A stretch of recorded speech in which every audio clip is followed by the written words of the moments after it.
Hi class, in this video we're going to be talking about some review topics. So really the things that I'm going to remind you of that you've seen before to kind of set the foundation for the new material that we're going to cover in the course.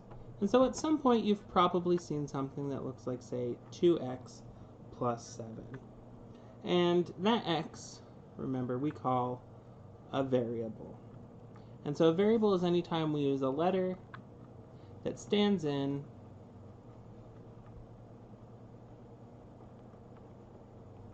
for a number or some group of numbers.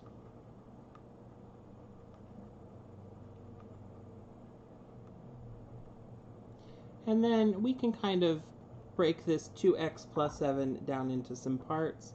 This 2x is called a term, and the 7 is also a term. And then whenever we have some combination of terms put together with an operation, right? So addition, subtraction, multiplication, or division. Together we call that an expression. So an expression is a combination of terms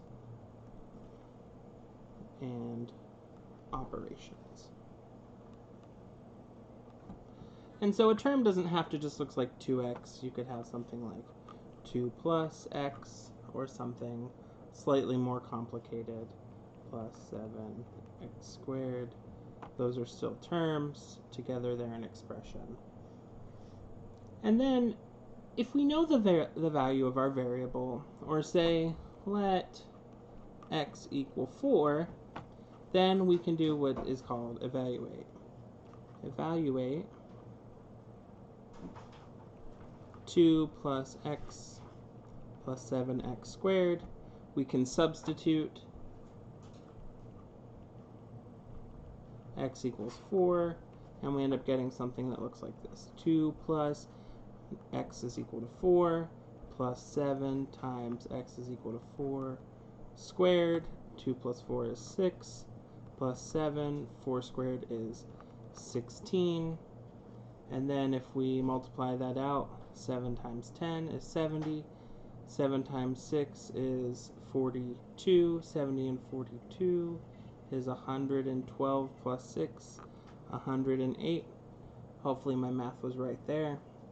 And that we call the value of the expression. Value of expression. And so just some terms that we're going to use, particularly term. We're going to talk about variables, expressions. Eventually we're going to talk about equations. And then we want to think about the value of an expression, which is what happens after we evaluate an expression at a given value. And so those are our foundational terms. And then one particular expression is called a polynomial. And again, we call it an expression because it's going to be set up with some terms. So maybe you have 4x cubed plus 3x squared plus x minus 14. These don't all have to be pluses. That's just what came out of my brain. And so this is called a polynomial. And the general form of this is we have a number times an x to a power. So we have some, this is called the leading coefficient.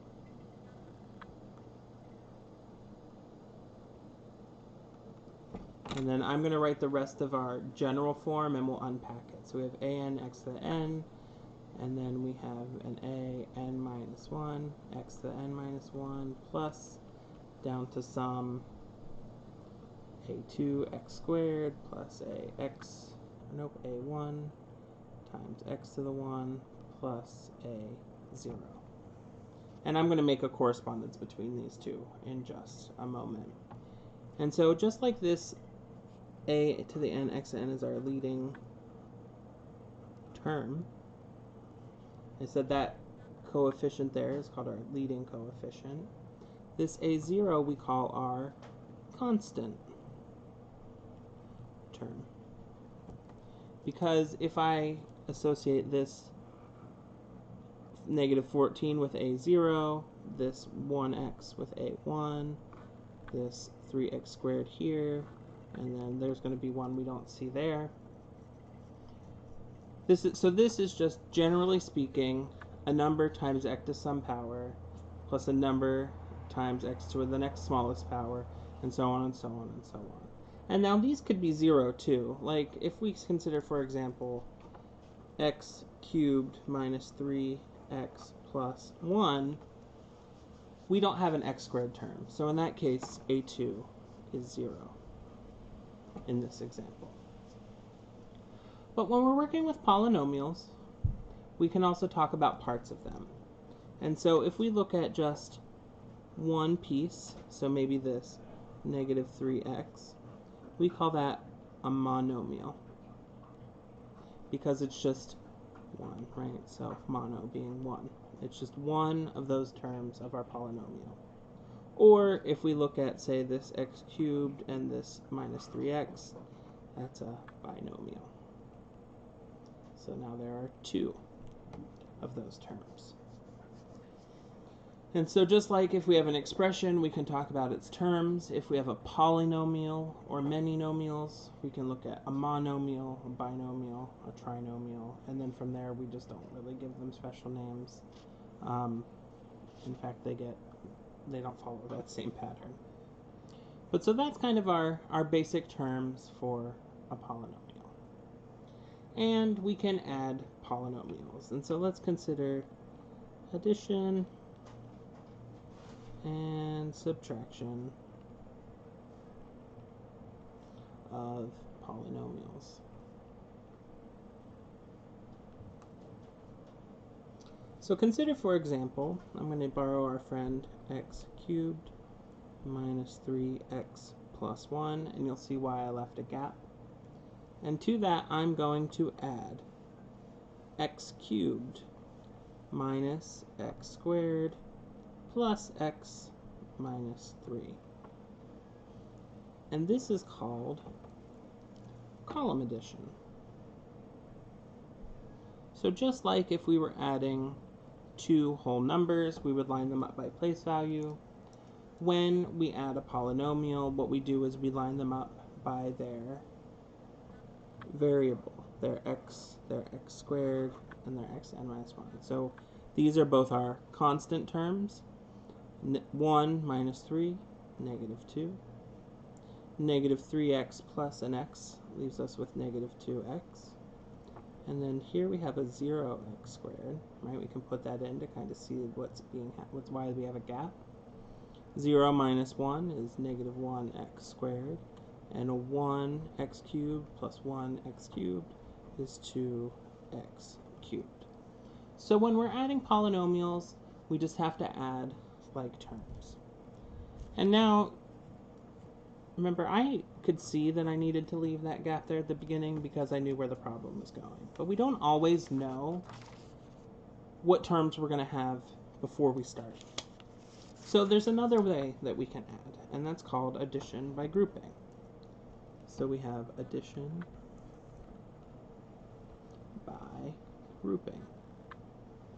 And it doesn't have to be addition, and in fact, this example, I'm going to do subtraction by grouping.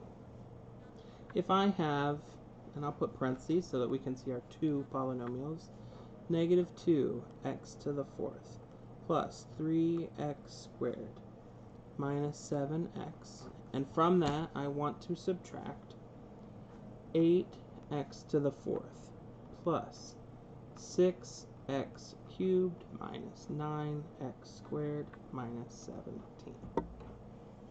And so addition by grouping says, well, let's get all of our like terms together. So we have an x to the fourth and an x to the fourth. So we have negative 2x to the fourth. What's our sign in the middle? Subtract 8x to the fourth. 8x to the fourth. And now I'll put a parenthesis around that because that's one of our groups. And to that, we'll go ahead and add. So that was x to the fourth. Do we have any cubed terms? There's no x to the cubed here. So we have nothing there. Minus 6x cubed. 6x cubed. plus our x squared term, 3x squared, minus a negative 9x squared, plus, this is the struggle because I'm going to start to run out of room. Oh, I lost a parenthesis too. Plus, we have negative 7x, and there's no single x term there, plus no constant term, minus 17. So plus negative 17. And so now we can start to simplify. Here we have negative 2x to the fourth minus 8. So negative 2 minus 8 is negative 10x to the fourth. To that we'll add a negative 6x cubed. And then we'll add a 3x squared minus a negative is the same as adding. So 3 plus 9 is 12x squared. Add a negative 7x minus 7x. Add a negative, the opposite of a negative 17 is 17. And I'll rewrite this one more time just because I have those two signs next to each other. Negative 10x to the fourth minus 6x cubed plus 12x squared minus 7x plus 17. And now you could have done that with column addition or subtraction as well, but you can also do it by grouping. And so it's just a matter of preference, and I'll leave that up to you how you would like to solve those sorts of polynomial addition and subtraction. Now, when we multiply, so multiplying polynomials, we're going to use something that's called the distributive property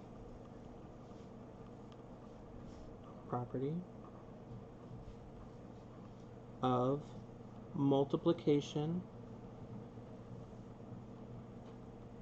over addition.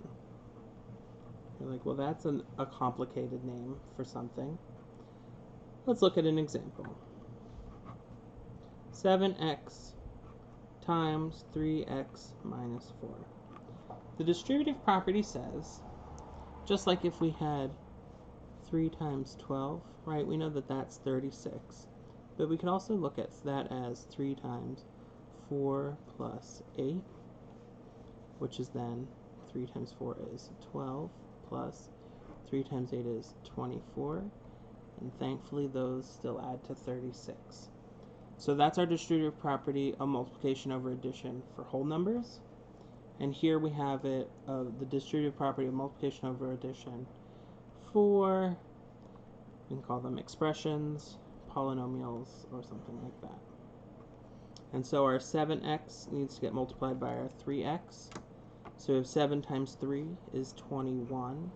And then x times an x is x squared from our definition of an exponent. And then we have minus a 7x times negative 4. Minus 7 4s are 28x. And so that's how we would simplify that distribution. Now another example, of course, because they won't always be just a monomial times a binomial, what we have here is 2x plus 1 times x squared minus 3x plus 4. And so this is why instead of using, you may have heard FOIL before, I'm not going to use that because FOIL only works for really special ones. But the distributive property of multiplication over addition holds for every number. And so we're going to now take this entire term, the 2x plus 1, and multiply it by each of these three. So now I can have an x squared times 2x plus 1. And notice I swapped the order from above. And that's because we have what's called commutativity of multiplication, where if you're multiplying, you can swap places, and it doesn't change the product. Minus 3x times 2x plus 1, plus 4 times 2x plus 1. And now we're going to use distributive property of multiplication over addition again. I'll put all of my little arrows so that I can keep track of what's happening, and then I'll do them one at a time. X squared times 2x is 2x cubed plus x squared times 1. Negative 3x times 2x is negative 6x squared. Negative 3x times 1 minus 3x. 4 times 2x is 8x, and 4 times 1 is 4. And now notice, if you remember when we had our definition of a polynomial, our exponents always went in from, say, right to left. No x, x to the 1, x squared, x cubed, x to the 4th, and so on. We're going to simplify, combine our like terms, and then we're going to put them in that order. So what's our largest exponent? We have a 2x cubed here. That's the only one, so we have 2x cubed. And then we have 1x squared minus 6x squared is minus 5x squared. And then we have a minus 3x and a plus 8x is a plus 5x plus 4. And so whenever we have it from largest exponent to smallest exponent, let me get my green. So when we have largest power to smallest, that's called standard form. The standard form of a polynomial. And so we'll go ahead and look at just a couple more examples of these before we move on to the next idea. And so the next two examples, still multiplying polynomials. So multiplying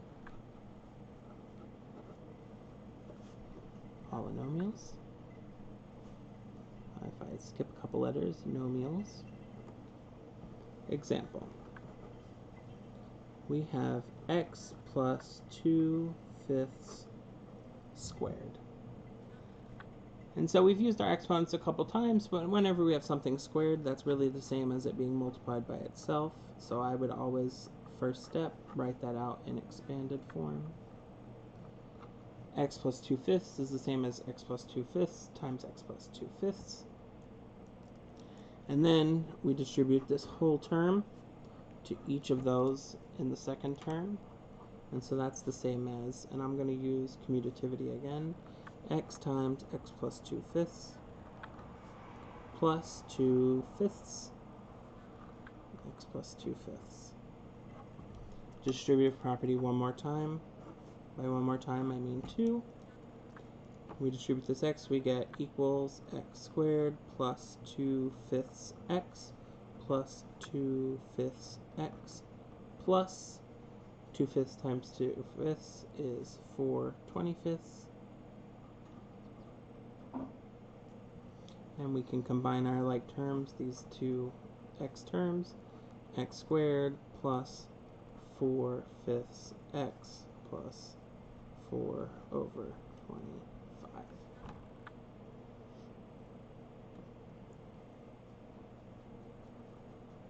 And then our last example for multiplying polynomials, I have a special form. 4x plus 7 times 4x minus 7. Do our same process where we distribute this term to both. We have 4x times 4x plus 7 minus 7 times 4x plus 7. And then distribute both. 4x times 4x is 16x squared. 7 4s are 28x. Negative 7 times 4 is minus 28x. And 7 times 7 is 49, with one negative is negative 49. But if I have 28 x's and I take away 28 x's, I'm left with none. And so we can say that those cancel, they add to 0. So those add to 0. And we're left with then just 16x squared minus 49. So do you see any connection between 4x and 16x squared? And say 7 and 49? Whenever we have the product of the sum and difference of the same terms, so this is, in this case, sum of terms 4x plus 7 and difference of terms 4x minus 7, which we could write as a plus b times a minus b, we're always left with our first term squared, a squared, our subtraction sign, minus, and then our second term squared, b squared. Because 4x squared is 16x squared, minus, and 7 squared is 49. And so this is one of these special forms that you're going to want to store into your brain, because once we get to factoring, which is where our next examples go, this is going to be one of those patterns that we're going to want to be able to recognize. So when we're factoring, well, first off, what is factoring? Well, suppose I have another one of these sum and difference of terms, x plus 2, x minus 2. We can apply our rule. It's going to be our first term squared, our subtract sign, and our second term squared. So when we multiply, we're able to take our x plus 2 and our x minus 2 and get our x squared minus 4 out of it. But we also might want to be able to undo this process, and that's called factoring. So factoring, what it does, reverses the process of multiplying. And so why do we call it factoring? Well, just as like 12, so example, 12 equals 3 times 4, we would say that 3 and 4 are both factors of 12. We would say that x plus 2, which times x minus 2, I'll rewrite that, x squared minus 4, these are factors of x squared minus 4. And so we already have one pattern. Whenever we have a square, a subtract, and a square, we know that we get the sum and difference of terms. And so that's only one very small portion of all the possible terms we could see. So what we can look at are 3 strategies for factoring. So there are 3 strategies for factoring. And I'll list them all here, and then we'll go through each of them one at a time. The first is by finding the greatest common factor. So again, thinking about factors being things that multiply together to get something, we're going to get the greatest common factor out of each of our terms. We have something called factor by grouping.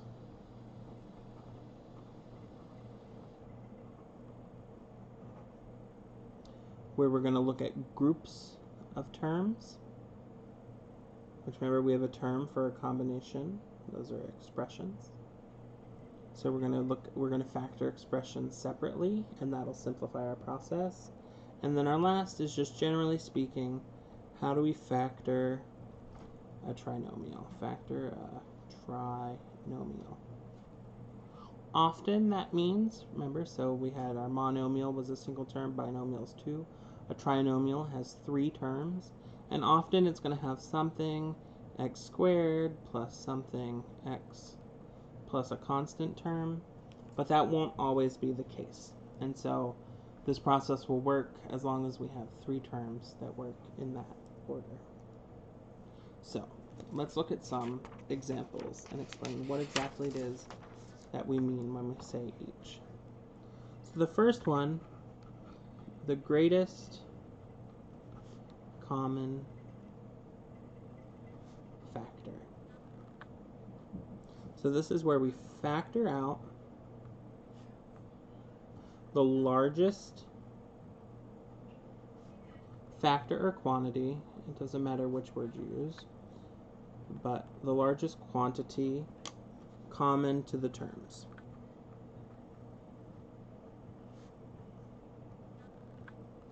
So for example, 5x plus 25. So this one has an x and this one doesn't, so I can't factor an x out. There's a 5 here, and does 25 have a 5 in it? Well, 25 is 5 times 5, so there is. So what I can do is I can factor a 5, which is our greatest common factor. So if I take a 5 out of here, I'm left with just an x, which is what I get by dividing. And then what times 5 is 25? 5. X plus 5. And something that I would say is really worthwhile is always checking. So if we factored this correctly, if I distribute back through, my red pen doesn't want to work, we get a 5x, and a 5 times 5 is 25. Is that what we started with? Good. So that means we didn't make a mistake. And now, of course, they won't always just be where you can take a number out. So if I have another example where I have x to the 4th minus 5x cubed plus 7x squared. So every term has at least one x in it. In fact, each of them has at least two x's. So I can now take out an x squared. So what times x squared is x to the 4th? Well, that's another x squared. What times what times x squared gives us negative 5x cubed? Well, that's negative 5x. And what times x squared gives us 7x squared? Well, that's just 7. And so, again, we always should check our work. X squared times x squared is x to the 4th minus 5x cubed, x squared plus 7 plus 7x squared. X to the 4th minus 5x cubed plus 7x squared.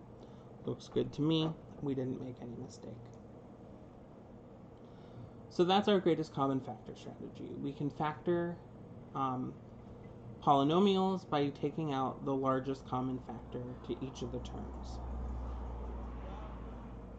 Now, what if all of our terms don't necessarily have a common factor? Well, we can look at another strategy called factor by grouping. And now when we factor by grouping, we're going to factor terms, and rather we're going to factor, I'll call them sub-expressions. That's not really a technical term. And we're going to factor them individually first.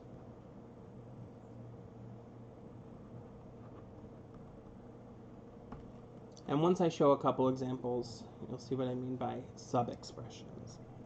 So another example we have is x cubed plus 5x squared plus x plus 5. Is there an x common to every term? No. Is there an x squared? Well, certainly if there wasn't one x, there's not multiple. Is there a 5 common to every term? There's not. But so what we can do instead is let's look at what I call these sub-expressions. And I'm going to look at these two and then these two. So if I have just x cubed and 5x squared, what's that greatest common factor? So going back to our previous strategy, there's an x squared in both of those. So we have x squared. What times x squared gives us x cubed? Well, that's just an x. And what times x squared gives us 5x squareds? Well, that's just 5. Then we have plus, and then I'm going to put in a 1, because there's always a 1 times everything. X plus 5, it doesn't change its value. And so now looking at it that I've rewritten it that way, what's our greatest common factor? Well, now both of these terms have an x plus 5 in them. So let's take our x plus 5 out. And here we have x squared left plus 1. And so it's like, is it really true? I lost something, didn't I? Ah, yes. I lost my squared. I knew something didn't look right because already thinking ahead to checking my work, I knew if I had an x and an x, I was only going to get an x squared, and I need to be able to get an x cubed back. So if we want to undo this, so this is factoring, and now we multiply it back out to check our work. We have x plus 5 times x squared plus x plus 5 times 1. We have x cubed plus 5x squared plus x plus 5. X cubed plus 5x squared plus x plus 5. No mistakes. And now the question is, well, how do I know that's how I should factor it? Like, what if I was like, you know what? That's fine that you wrote x cubed plus 5x squared plus x plus 5. But I want to do it this way. I'm going to say my groups are x cubed plus x plus 5x squared plus 5. And that's the group that I think we should factor. Well, let's see what happens. My greatest common factor of x cubed and x is x. X squared plus 1. Plus, my greatest common factor of 5x squared and 5 is 5. And so now we have x squared plus 1. Do you see? What now is common to both of those? X squared plus 1. X squared plus 1. Take that out. I'm left with x plus 5. X plus 5. And now hopefully x squared plus 1, x plus 5, they're the exact same terms. Which means, since this term is that term and that one is that one, we're also set. So in addition to multiplying to check our work, you could always factor a second way and see if you get the same answer to both. Let's look at one more example of factor by grouping. Here we have example 3x cubed plus 6x squared plus x plus 2. Now based on that last one, we might already have a hunch that there are two ways we can factor it. So we'll go ahead and do those parallel. I won't do them at the same time, but I'll do them in sequence. We have 3x cubed plus 6x squared is a term plus x plus 2. And our other one is 3x cubed plus x plus, I need to not lose that plus sign because they're not multiplied yet, plus 6x squared plus 2. So here, what's our greatest common factor? We can take a 3 and we can take an x squared out, 3x squared. And we're left with x plus 2 plus x plus 2. And now, if we look at those two terms, our greatest common factor of those is x plus 2. X plus 2 times 3x squared plus 1. Like I said, we can check a second way. So 3x cubed plus x, our greatest common factor to those is an x. So here we have x, 3x squared plus 1, plus our greatest common factor here is 2, 3x squared plus 1. And it's lovely when that works out. We have a 3x squared plus 1 common to both. 3x squared plus 1, x plus 2. Those are the same, so we can feel pretty confident that we didn't make a mistake. And now it's not true that you can just do any grouping, because if you would say do 3x cubed plus 2 plus 6x squared plus x, it's like, yeah, you can take an x out of this one, 6x plus 1. But this doesn't have any common factor. And so you may not always see the right grouping or the grouping that makes your work easier at first. But what you can do is you can try a couple different ones, and if you find two that work, I want to say that there will always be two groupings, but there's probably a chance that that's not the case. I can't think of any counterexamples, but there will always be, and what I'll do is if I want you to do something by factor by grouping, I'll say use factor by grouping, and so then you'll have a hunch that there's some sort of group that'll work. All right, so what if we don't have something with 4 terms? Because we're going to need at least 4 terms. I'm wondering if that's true. We're going to need some number of terms that group nicely to factor, right? That's a requirement for this method. But what if we don't have a number that lends itself nicely, or we don't have a polynomial? So this is where we talk about factoring just any general trinomial.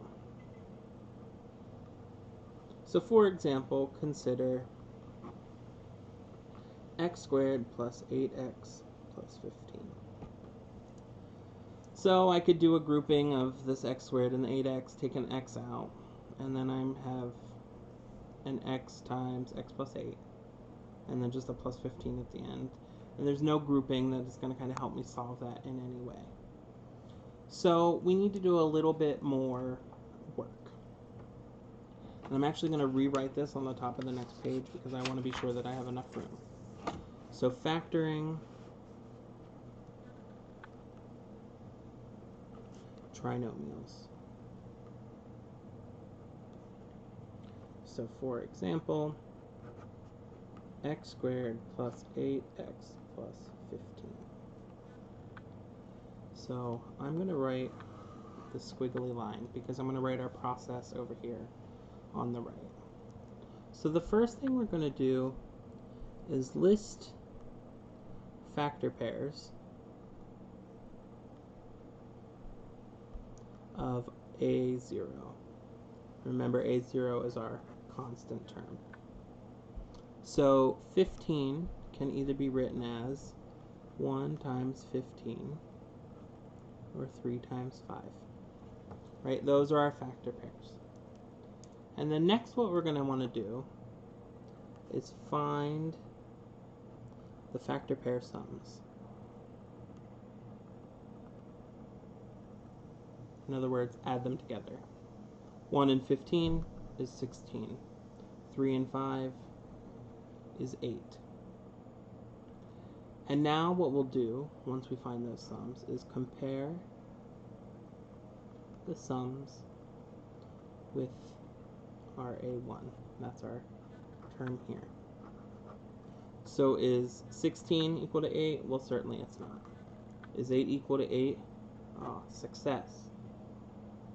And so that means our factors, our step 4, is factor. So think back to our earliest example of our, say, 4x plus 7 times 4x minus 7. What this work shows us is that if we set up two factors, x and x, 3 and 5, and all of those numbers were positive. Now 3 times 5 we already said was 15, which means when we distribute we're going to get our 15. But we also know that something else will happen, and so let me multiply this back out. So I'm going to distribute this term across to both. X plus 3 times x plus 3 times 5. X squared plus 3x plus 5x plus 15. 3 and the 5 equal 8x. And that's exactly what we needed. Right? We needed our two numbers that when we multiply, so factors, multiply to that constant term. But we also need then our factor pair sums, because we know when we use our distributive property of multiplication over addition, those terms are going to have to add together to give us our middle term. And so we factor that way. And then my fifth step, which I didn't write, so we factored it into x plus 3, x plus 5. We need to distribute and check. And it turns out that that process will always work. And now if we have another example, let me switch back to my black pen, x squared minus 2x plus 5. Remember, our first step is factor pairs, so 5 can only be written as 1 times 5. And 1 plus 5 is 6. Right, find our sum. Step 3 was compare those sums. Is 6 the same as negative 2? It certainly isn't. You might be like, it might be tricky and be like, actually, it's not just 1 and 5. It's negative 1 and negative 5, right? We'll multiply those together, we still get 6. No. We add them together, and we still get negative 6, if I could say the right one, which unfortunately still doesn't help us. And so we call these ones that we can't factor irreducible. Those are polynomials that cannot be factored, at least not in this process. And you might say, well, 5 isn't the only one. We could do 10 and a half, right? So 10 times a half gives us 5. But 10 plus a half is 10 and a half, right? And so you can guess and check a while. If you can't find any, I would say often with these constant or these whole number factors, you can probably stop. And let's go ahead and do one more example because it's going to add another half step. And so I'm going to just leave our numbers right there. So we have an example. 2x squared plus 3x minus 27. And you're like, well, 1. List factor pairs. So we need our, and I won't write the steps because they're right there. List our factor pairs of 27. And in this case, negative 27. We have a couple. So we have 9 times 3. And either one of those could be negative. So we have negative 9 times 3 or 9 times negative 3. 27 and 1. Negative 1 times 27. And 27 times negative 1. So those are 4 whole number factor pairs. But now I need to add, it's not really 2, let's call it 2 alternate. 2 alternate.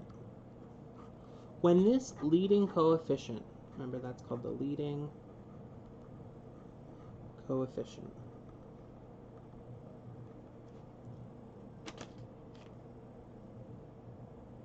If it's not 1, when we distribute, right, so go back to this example. If this leading coefficient wasn't a 1, when we distribute it, one of these is going to have a 2 that goes along for the ride.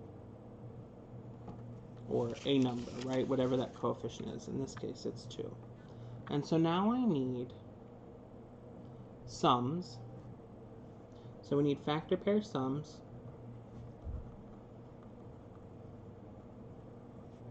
where one of the pair is multiplied the leading coefficient. Alright, and so I'm going to do all 4 of these examples in detail, or all 4 of these possibilities. So that means I either want, and I'm going to split. So let me just rewrite these because it's easier if I keep track of my work that way. Negative 9 times 3, 9 times negative 3, negative 1 times 27, and 27 times negative 1. And so I said we're going to take the possibilities where each of them, one of the pairs is multiplied by the leading coefficient. And so I'm going to slowly move our work over here for a second. So I could do negative 2, nope, negative 9, negative 9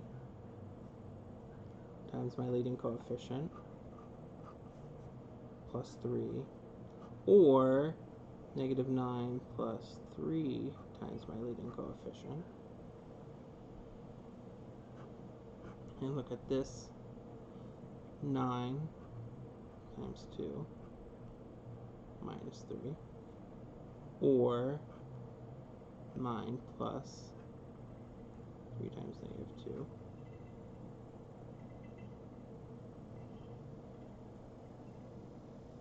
And then we have 1 and 27 and 27 and 1. So I'm not going to do those ones, and I'll tell you why. Even if I multiply this 1 by 2, that's only going to get me down to 25. So I know that's not going to work. And if I multiply the 27 by 2, that's certainly not going to work. And this one is going to work the same way. Oh, I wrote that one wrong, didn't I? That should be negative 27 times 1.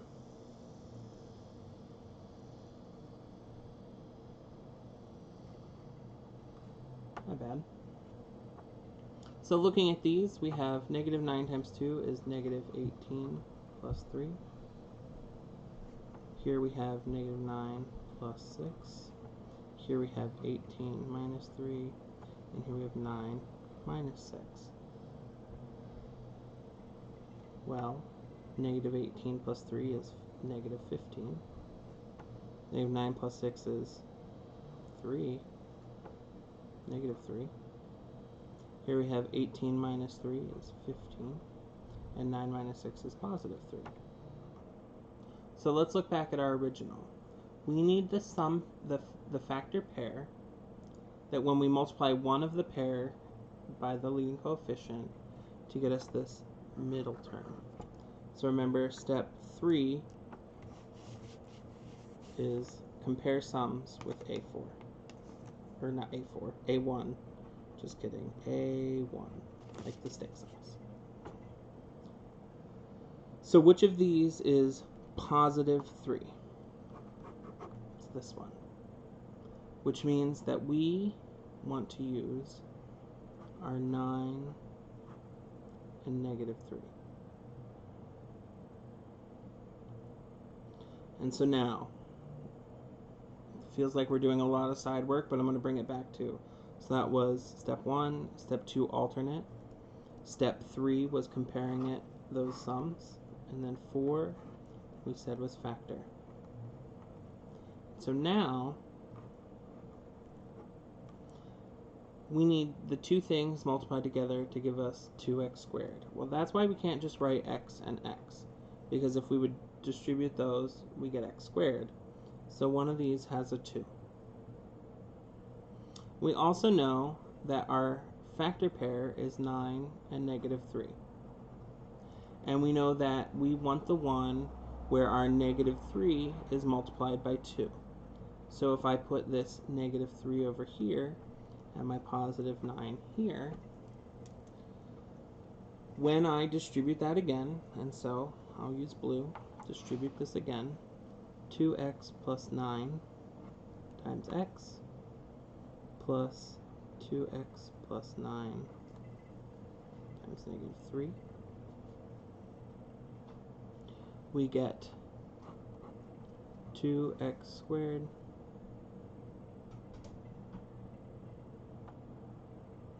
plus 9x minus 6x minus 27.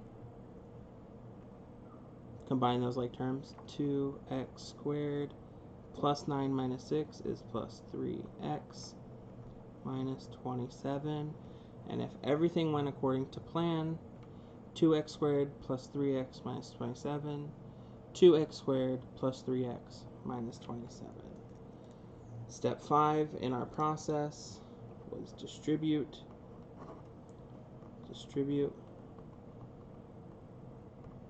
and check.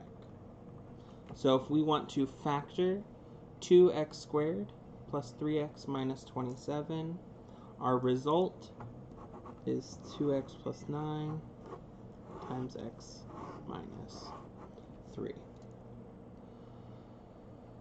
So you can see that previous example where we were factoring, where our leading coefficient was 1, it was substantially less work, right, when we had our x squared plus 8x plus 15. We just had to look at our factor pair sums, compare them, and we were good to go.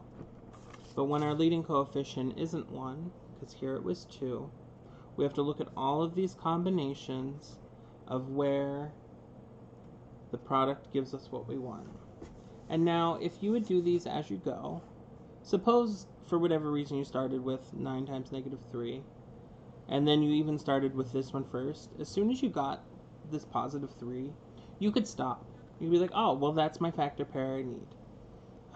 Because these other ones aren't going to give you what you need. Because notice we have 3, positive 15, negative 3, negative 15.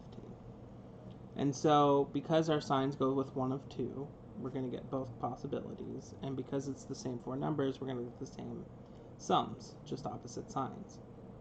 So, if you hit your first one, you feel free to go ahead and stop. And so that, I think, was a good refresher, or for some of you it could have been new. But what I want us to take away from this session is that we have these things called polynomials that have variables in them, they have terms, and the general name for something that isn't of this form of an x power and then the smaller and the smaller down to a constant term. We call those generally expressions.